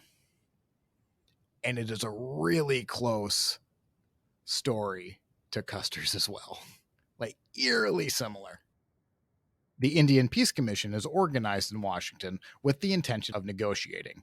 And when they initially come, Red Cloud refuses to come down, saying, quote, "We are on the mountains looking down on the soldiers in the fort. When we see the soldiers are moving away and the fort's abandoned, I will come down and talk." It's pretty self-explanatory. I'm going to make you do what you're going to promise first, and then we can talk about what happens after. Nothing until then. The next year, Washington officials ordered 3 forts guarding the Bozeman Trail to be abandoned. And in August 1868, the last soldiers leave Fort Phil Kearny and Fort C.S. Smith, and the Indians had burned both of them to the ground. Before the forts are burned down and abandoned, the U.S. does call for negotiations to start on April 19th, 1868. They even bring out old war hero William Tecumseh Sherman, who said, quote, "How shall a peace be so easily and so soon made? Simply by retracting our wrong steps and by doing right." Sherman then went on to say, and it's one of those, I can't believe he said this out loud, quote, "You see white men have plenty to eat. They have fine houses and fine clothes. You can have the same. We believe the time has come when you should begin to own these things. We shall give you assistance, and you can own herds and cattle of horses and cattle. You can have cornfields." Everything he said was the exact opposite of what the tribes really want in their lives. And again, doesn't hit the core motion of leave us alone, stop using the trails. You'll notice that we had 2 episodes drop today. One is specifically going on the Fort Laramie Treaty. So we're just going to do in brief. The tribes' expectation was the trails were to be closed, the forts to be abandoned, and they want to trade with the Americans. So they want to keep the trade open. Yes, we want like to trade. They're not against trading with them. They just want them out of there. We want your good stuff, but that's it. Stop using the trails and that's it. The Americans hear that and go, "So you want to farm, do ya? Wonderful." The tribes shake their head no. We just want the trails to close, abandon the forts, and we will trade with you. And the counterpoint is, we are so happy you want to farm. I would love for you to come farmland. Let us show you.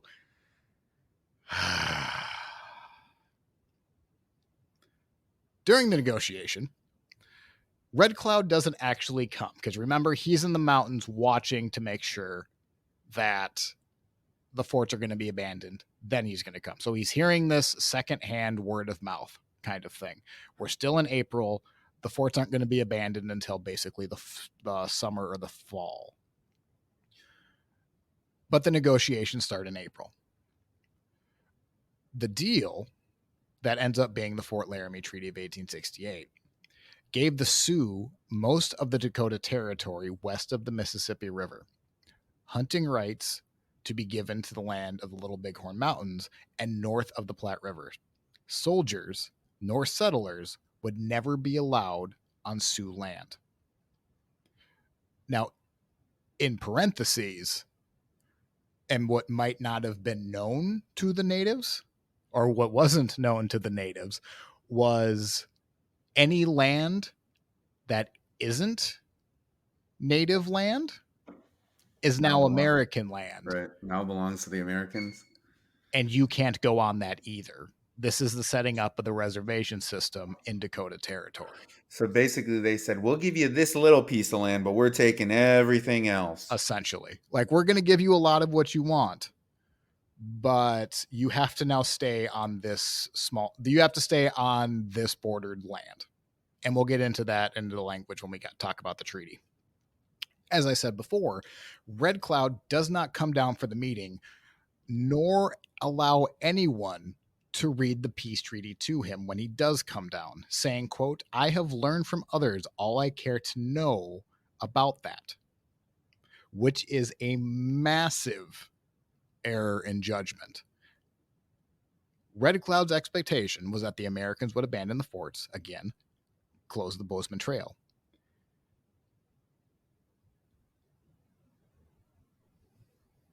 The negotiation of the treaty, when the Americans were going to put them on the reservation system, Red Cloud simply wasn't aware of that. Red Cloud signs the treaty and agrees to never attack the soldiers again. Jeez. So basically he signed a contract without reading it. He just heard through the grapevine and said, yeah, that's good. Yeah, I know what it is. I don't need to read it. Exactly. And we'll go into the language of it. It's not the most clear language, especially if you have to use a translator. If it's not it's confusing for me to read, let alone if I spoke a different language completely. Well, it's a good thing that one translator's not around. Yeah. The treaty wouldn't have been signed, so that probably would have been a bonus. Right. It wasn't until 1870, when Red Cloud visits President Grant, that the Interior Secretary went over the treaty point by point with Red Cloud. When Red Cloud shouted, "This is the first time I have heard of such a treaty. I have never heard of it, nor do I mean to follow it." The next day, the secretary, named Cox, allowed the chief and his people to stay on their own hunting land. So he basically gave them a small concession of, okay, you can go a little bit farther off of your reservation for now. A treaty that Red Cloud brought the United States to the negotiating table that was a clear win for the Lakota, for the Sioux. Because let's be honest, the Americans were getting their ass kicked. The Americans wanted the peace treaty. They wanted the talks. They wanted the fighting to end. They turned that into a win in the long haul. Red Cloud does get the distinction of being the only, really the only native leader to force the United States to negotiate and win a battle or win a war. But the negotiating was in the Americans' favor. Yes. So they basically tricked them. Yep. Yes, they did. Red Cloud would write as an old man, "We want to keep the peace. In 1868, men came out and brought papers. We could not read them, and they did not tell us truly what was in them. We thought the treaty was to remove the forts and for us to cease from fighting. When I went to Washington, the Great Father explained to me that the interpreters had deceived me, and all I want is just and right. All the promises made in that treaty have never been fulfilled. The object of the whites is to crush the native down to nothing. We were told that they wished to merely pass through our country and to seek gold in the far west. Yet before the ashes of the council were cold, the Great Father is building his forts among us. The presence is an insult to the spirit of our ancestors. And are we to give up our sacred graves to be planted for corn?" For 2 years after the treaty, the Lakota do not go on the reservation. However, when food becomes scarce and as a strategy of dependency from the United States, the factory system essentially takes a hold on the natives, they do eventually move on to the reservation. The Fort Laramie Treaty really lasted until gold was found in the Black Hills. Red Cloud and his men and his tribe will be moved 4 times by the end of the decade. So by 1880, essentially. The treaty was less than 12 years old and they had to move them 12 times. In 1874, when gold is Four discovered. times. Yes, sorry, 4 times, you're right. In 1874, the gold is discovered in the Black Hills of Dakota Territory. The Black Hills for the Sioux are sacred, and the Sioux are more than a little annoyed when the U.S. comes up and offers to buy the territory for $6 million.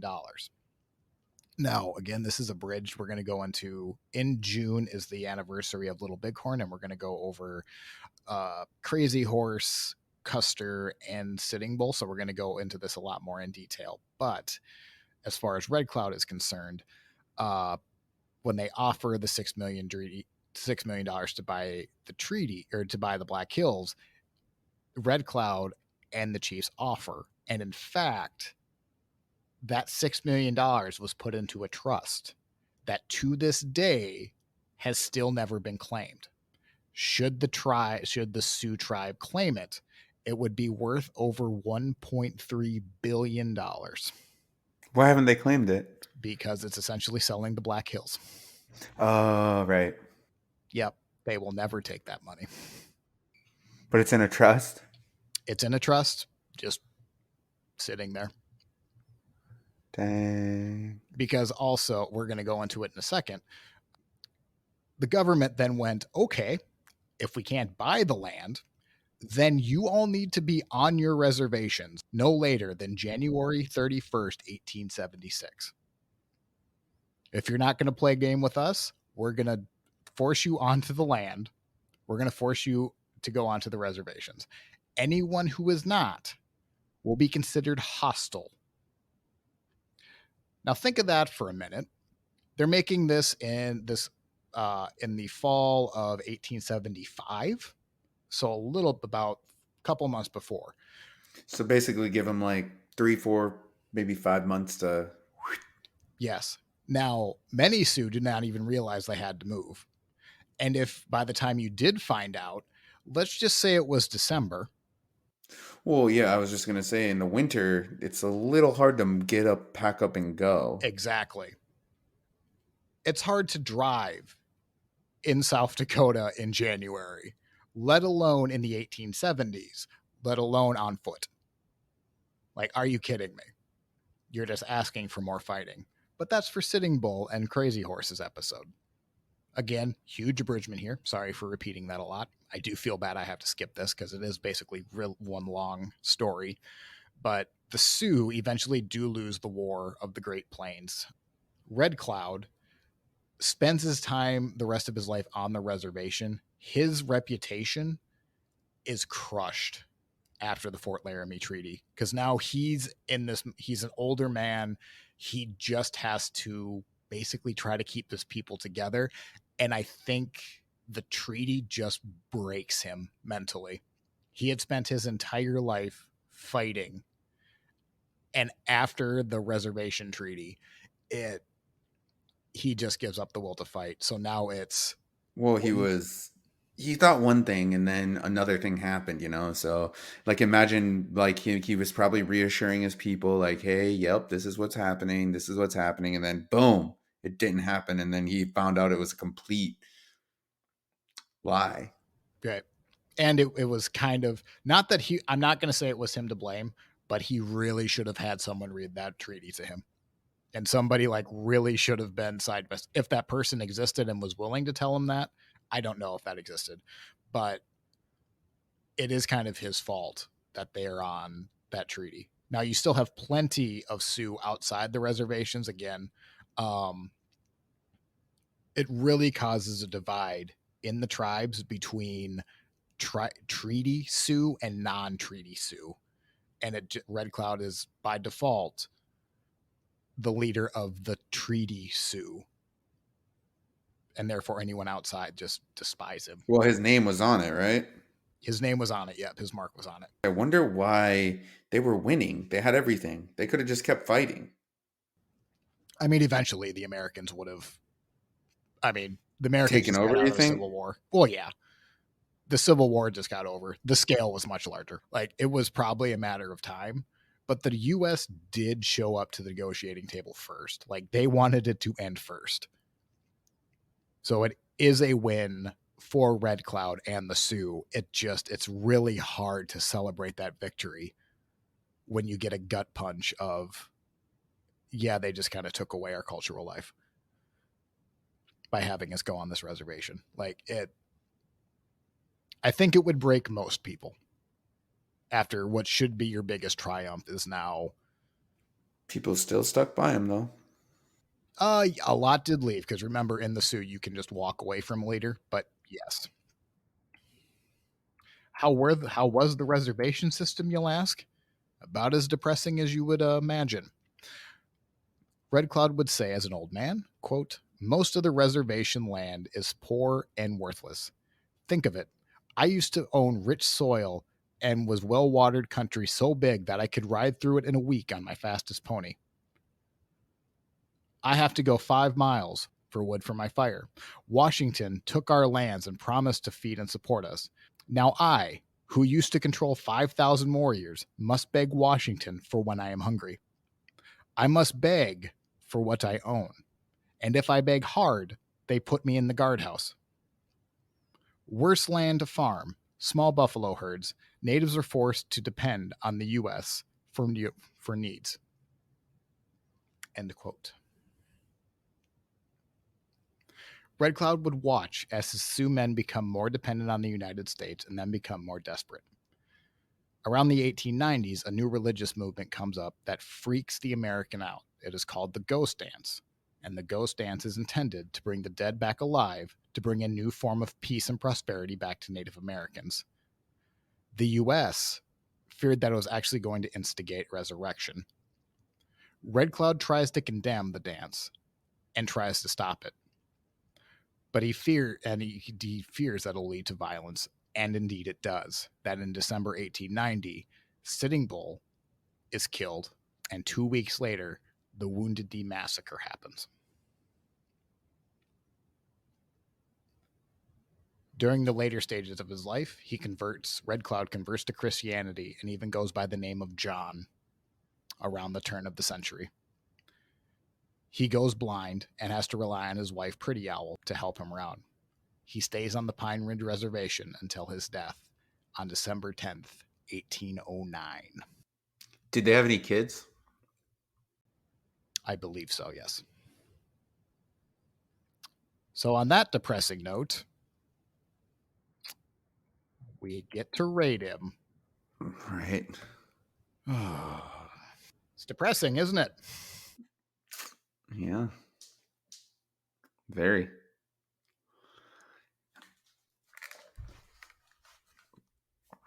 It's kind of for me it's kind of two stories. The first story, like half of his life or maybe a little less. Well, obviously less. But like the growing up, it was all like, raid parties. We're gonna like I'm gonna work my work my way up, prove myself, this, that, the other. And then the second half was all about like the Americans swooping in and doing their thing. And then you basically get shoveled into a little hovel and said, there you go, that's yours. Have a good day. See you never. Yep. It surprises me that he took Christianity and changed his name to John. Well, went by John. Right. Now, I don't know how strong his Christian views were. Um, but I think by that, I mean, he was born in 18. Oh, God, I think it was like 1822. He lives to be nearly 90, if not over 90. So, like, at the point, it was probably just easier to stop fighting, to be honest with you. Right. 1822, he was born. I That had to be just absolutely horrible. Like, just can you imagine the guilt? Mm-mm. I wonder if he did blame himself. Oh, yes, he did. I mean, yes, the Americans were the one to blame, but like, how do you not blame Right. yourself? Right. So, but let's get into it. Are you satisfied? This is our biography round. We're going to hand out points from -10 to +10, depending on how satisfied we are with the story. And as we are just talking about, it really is the difference between two halves. I'm gonna go. I'm gonna say 6. I think that once everything started happening, as far as like once they started immigrating to the West, like I feel like he became a really small part in like a huge conflict that started, right? Because he was just one tribe, right? I mean, he was, very in it, but I feel that He was a um, big deal in the time. Like, right, um, he was a very large player on probably a smaller scale, like version of the Civil War. That's really weird how that came out of my mouth, but in the grand scheme of things, like compared to the Civil War, it seems small in comparison. But if you were in the plains, you were horrified of the Sioux and of Red Cloud. Like he brought the Americans to the negotiating table. If we stop at the end of the Fetterman fight, that is a huge victory. Like right, that's all good. He did something Tecumseh couldn't, and that was bring them to the negotiating right. table. And a lot of them did band together. I mean, not all of them, but Right. It was they needed to do that in order to have some sort of chance. right. Yeah, it's just a gut punch. Like the last 15 minutes of the episode are just a gut punch. It's like this half mixture of like guilt and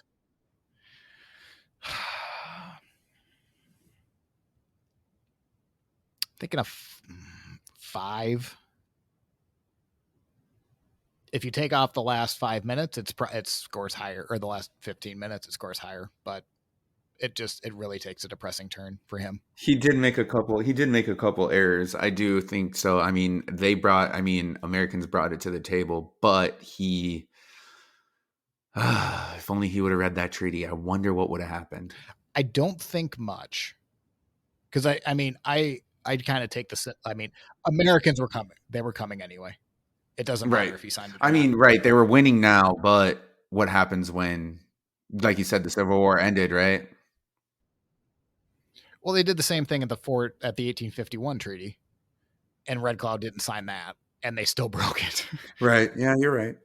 I mean, they want what they wanted, and they were going to get it no matter what. I can't think of a timeline where the Americans don't come in and take the land. Right.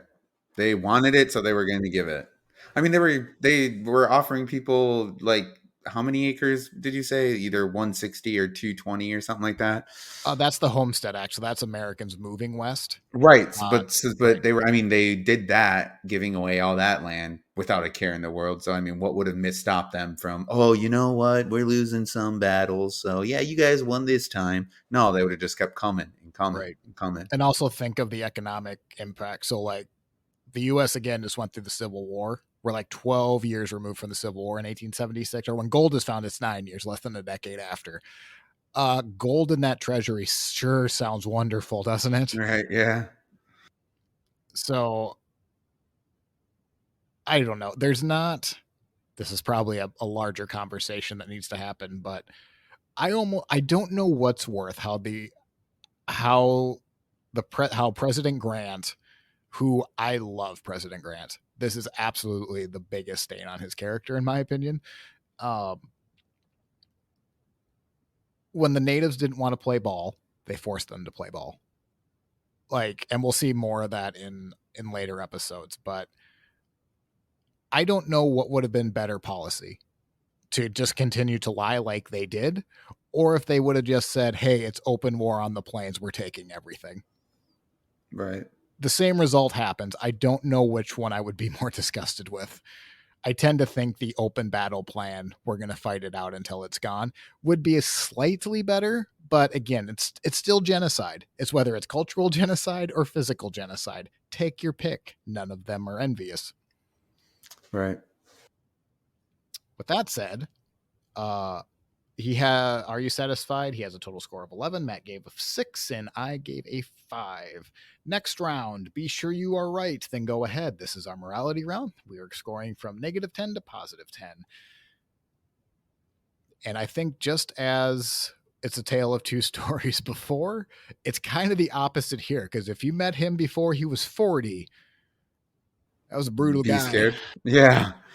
And they were definitely scared of him. I mean, you had the guy or that whole tribe that like just let him beat that dude. Yeah, just, well, I guess he must have deserved it. Right? It's Red Cloud. Don't mess with him. I'm gonna go ahead. I think he was pretty brutal. I think I'm gonna do negative. Okay. So let's keep in mind he does put the sword down, and he does try to spend, after the Fort Laramie Treaty, he does spend of a, we're not going to beat them. We need, like, guys, we can't fight. They're going to win. Don't die. Like, and he does think of his people the entire time. Now, I don't want to give him a free pass on all of the brutality, but That was like the cultural ways though as well. right. And I don't want to excuse that, because we're going to see murder, like murder. I mean, Killing. it was a fair fight it was kind of like, we're going to raid you, you're going to raid us, and we're just going to continue this chain, Right. because the more horses we have that we take from you, the richer we are. So it's a dog eat dog, me versus you mentality. Right. And this is just what happens on those raids. I'm not going to excuse it. Like, it's not great. I think negative is a little harsh, because he was always thinking of his people. Right. Always. With that being said, I think I'm gonna go 3. Because, like you said, meeting him before he was what, in his 20s, 30s, like be afraid. Yeah. 20-year-old or 30-year-old Red Cloud. You run away from that man. I'll probably go a lot higher than that. I'm not going to go 10. I'm not even going to go 8. But every movie had the intention of his people in mind. He felt terrible after the person he loved committed suicide, and he only kept one wife when he definitely could have married others. I'm just going to hammer home that fact. Everything he did was for his people. He just happened to be the war chief, and you're not going to be petting kitties as the war chief. So I'm going to go 7. Just because I think it was pretty good if you're just viewing it as what he did for his people. And then after the treaty, it was very much like, guys, we're not going to win this. Like, we have to submit. They beat us, which is really depressing, to take that kind of a warrior and just crush that spirit.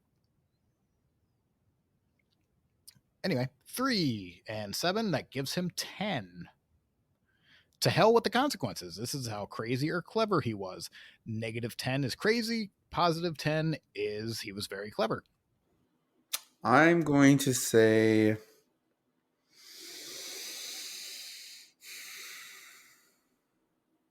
6 6. Why 6?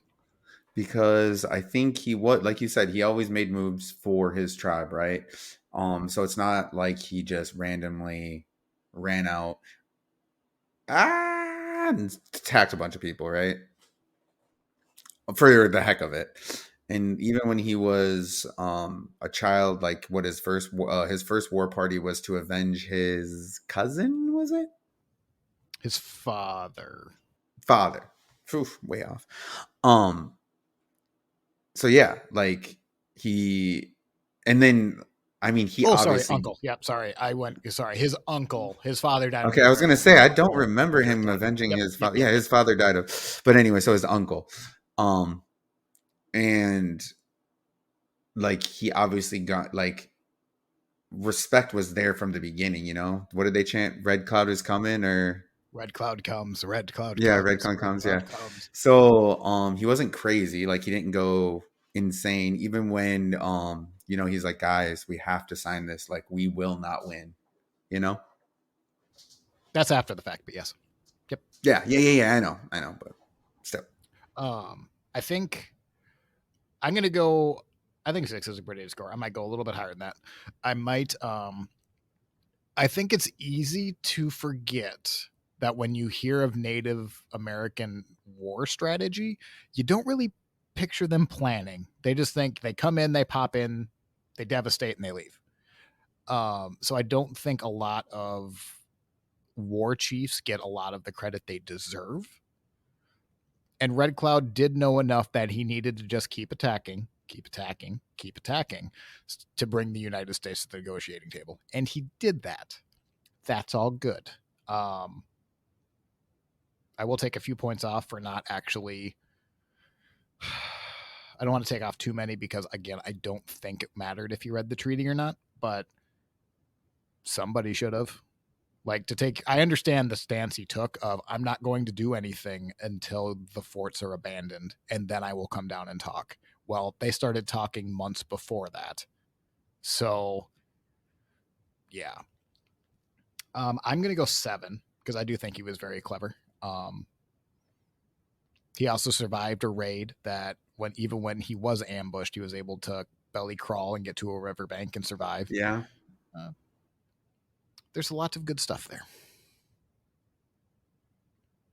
Okay, next category. So Red Cloud's score is locked in. He is at 34 points right now, which means he is in the positive.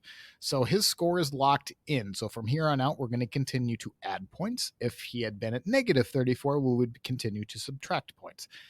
This category is is draw. How screwed are we if we would be in a duel with Red Cloud? I think we're in Very. trouble. I'm gonna go high. I'm gonna say like probably like an 8. 8. Why are you saying 8? Look at the guy. He saved the dude from drowning. I mean, and then slammed a knife through his heart and then Yes, scalped him. He shot a couple guys in the head, or one guy in the head 3 times with arrows. Like, obviously, he was a good fighter and a good warrior. So, I agree. not it for me. I'm not gonna upset him. Just as, and I think what's terrifying with those raids, uh, the purpose of it was to get more horses and to get experience for warriors. So it doesn't matter. You're like, I can be an innocent victim, Aaron. It won't matter in the moment. So I think that 8 is just fine. Just to give you context, you gave an 8 to James Bowie and a 9 to Jesse James. So I think that's a pretty good score. I am going. I think I'm going to go a little lower. I'm going to go with a 7 because I think that's a good score. I don't really have much to add to that. 15 for draw. Next round, Legacy. How well known is he? Again, Matt and I are going to hand out points from 0 to 10 based on how well we think he's remembered in history. I think he was a big part, but unfortunately not well known. So I'm gonna go and say 4. I think that he is just one, unfortunately, one of the lost names in history. He is kind of that second tier of names known, because I think you initially go to Sitting Bull and Crazy Horse.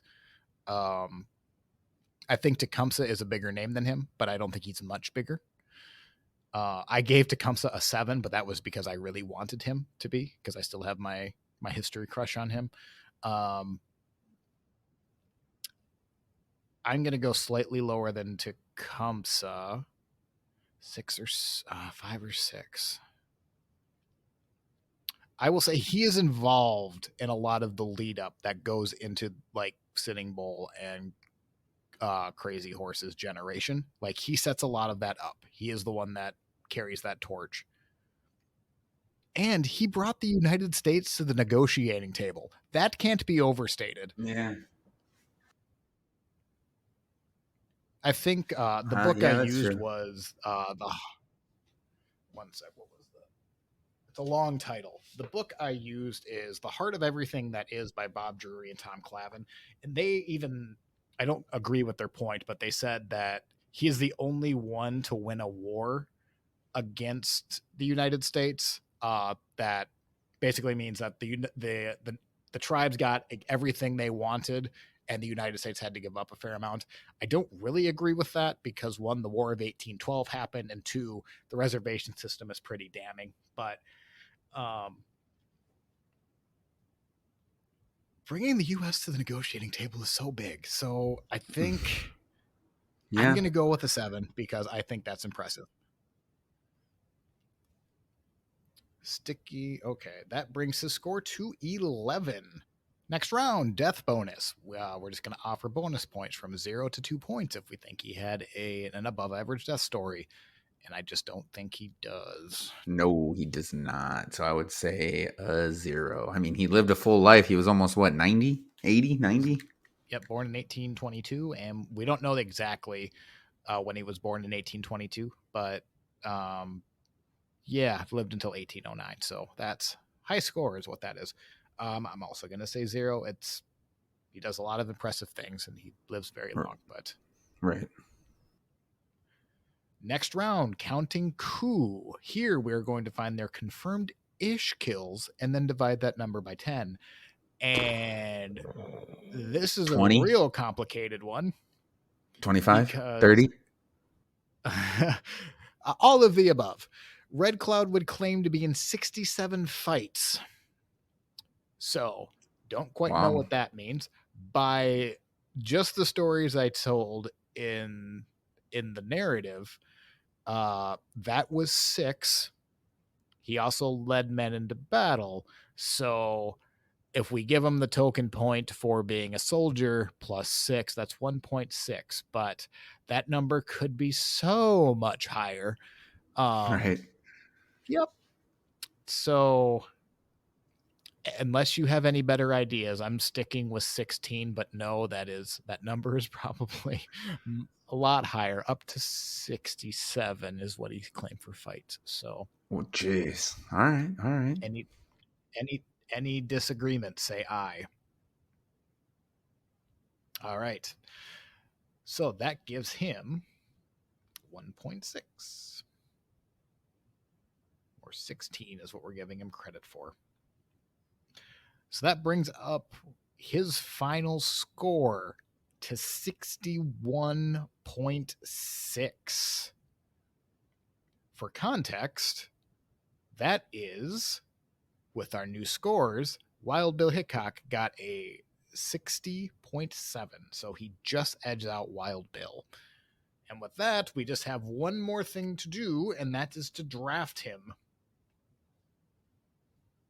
And I have the coin ready. Matt, call it in the air. I will say heads. And it is. It's heads. Matt, Awesome. do you want And that is to draft him for me? my guy. Good old Mr. Red Cloud. That makes me I'm a little taking him. sad. I did want him. I'm keeping it going, I'm going for the high octane Killers. I mean, I would be worried about Red Cloud in the first half of his life. The second half, it just gets really dark. Yeah, it gets really. Yeah, it just gets really sad. So that actually, with your team, Billy the Kid, because of a trade, that's probably going to come back to bite me in the butt. Calamity Jane, shaking in her boots because next to her, Jesse James, James Bowie, and then Tenskwatawa and Red Cloud. And while I have Wild Bill Hickok, Daniel Boone, Tecumseh, David Crockett, and William Barrett Travis. Those are our teams so far, unless Matt wants to trade me Red Cloud, huh? Nope, nope, nope, nope. We'll see. We'll see what's the future holds for us. We'll see. We have some big names coming up in the next couple of months because in June is actually Little Bighorn. So we're going to talk about Custer, Crazy Horse, and Sitting Bull. And I have the research done for those. And they're all very good or interesting. Custer's not. We'll see. Yeah, we'll see. We'll see. Just don't spoil anything. Don't He's, spoil anything. he's worth drafting if you're wondering. He does live up to the hype of whatever hype you have in his head or in your head about him. So with that, I think that's all we have on Red Cloud. Putting a pin in him. He's done. Yeah, well, and in case you are new to us, we did just start a WordPress site. If you're looking to keep up, know who the teams are, anything like that, go check that out. Not only can you check us out there, but if you like what you heard today, go ahead and give us a like and subscribe and leave us a review. We would love that. We love hearing from you. We do have an email, ranking76pod@gmail.com. You can follow us on Instagram at ranking76podcast. And we do have a Facebook group, Ranking 76, the American West. Go ahead and follow that group. With that said, I'm Eric. And I'm Matt, and we will see you next time.